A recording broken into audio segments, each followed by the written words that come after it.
बिस्मिल्लाहिर्रहमानिर्रहीम। 10th boys and girls, आज हम ख़ुलासा करेंगे मिर्ज़ा मोहम्मद सईद का।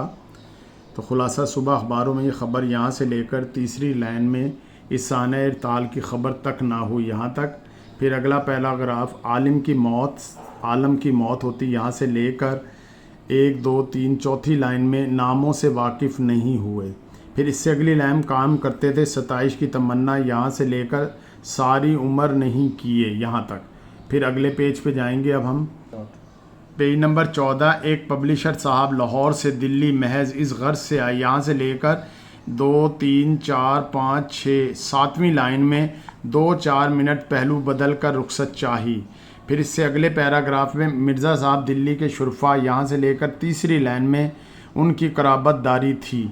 फिर 1-2 लाइनें छोड़ के मिर्ज़ा साहब ने इस सदी के आगाज़ यहाँ से लेकर लास्ट लाइन इस ही में अंग्रेज़ी के प्रोफेसर हो गए यहाँ तक। अब अगले पेज पे जाएंगे जी बेटा। पेज नंबर 15 पर पितरस के सिलसिले में 2 एक दिलचस्प वाक़यात यहाँ से 1 2 3 4 5 लाइन में शागिर्द मुझे इस्लाह दें यहाँ तक। फिर उसके बाद 1 2 3 लाइनें छोड़ के इन फ़िक्रों का निकालना, इसकी नौकरी से निकाले जाने का पेश ख़ेमा से लेकर दस्तखत कीजिए। मिर्ज़ा साहब ने फ़ौरन दस्तखत कर दिए यहाँ तक। फिर अगले पेज पे अब हम जाएंगे। पेज नंबर 16 पे दरमियान में मिर्ज़ा साहब घंटों मुताला करते थे यहाँ से लेकर ये पूरा पैरा किताबें ख़रीदने में सर्फ कर देते थे।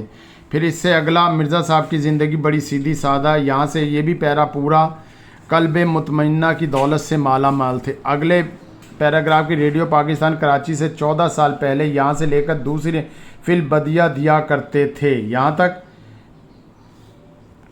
फिर अगले पे मिर्ज़ा साहब बज़ाहिर अलील नहीं मालूम होते थे यहाँ से लेकर 1 2 तीसरी लाइन में धान पान से आदमी थे।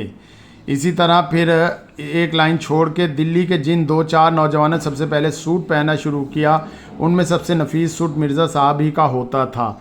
और इस तरह इस पेज की लास्ट पैराग्राफ मौत बरहक है, मरना सबको है यहाँ से लेकर आखिर तक महरूम होने का हमें जितना भी गम हो कम है यहाँ तक। उम्मीद करता हूँ ये समझ आ गया होगा और ये ख़ुलासा आप याद कर लेंगे। वैसे ये पढ़ेंगे तो मुश्किल नहीं है। 5 नंबर का ये पोर्शन है, इसमें तवज्जो देनी है। इंशाल्लाह कोई कमी बेशी हुई तो जब क्लास आएंगे तो वहाँ आपको इसे दोबारा समझा दूँगा। अल्लाह हाफिज़।